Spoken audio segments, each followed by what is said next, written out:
मीर मुर्तज़ा भुट्टो जे पगदार पुट Zulfikar Bhutto junior गढ़ी ख़ुदा बख़्श भुट्टो पहुची शहीदनि जी मज़ारुनि ते हाज़िरी भरी आहे।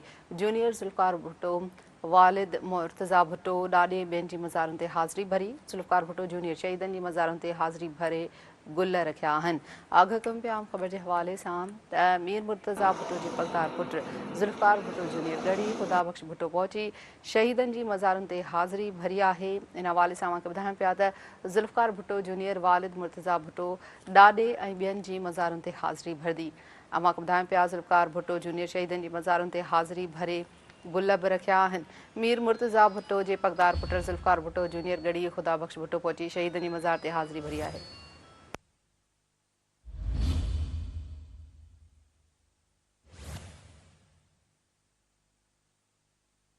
अवांखे ॿुधायूं पिया हम ख़बर जे हवाले सां त ज़ुल्फ़िकार भुट्टो जूनियर ॾाॾे ऐं ॿियनि जी मज़ारुनि ते हाज़िरी भरी आहे। तफ़सील मालूम कयूं था सिंधी न्यूज़ जे रिपोर्टर रहमत मौर्य खां। रहमत मौर्य, छा तफ़सील आहिनि, आगाह कजो इन हवाले सां।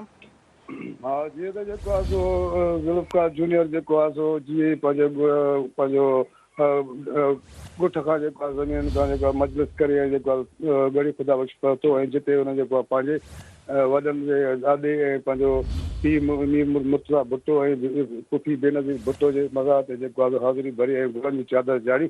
चादर चाढ़ण खां बाद में जेको आहे हू लाड़कनि रवानो थी वियो। जी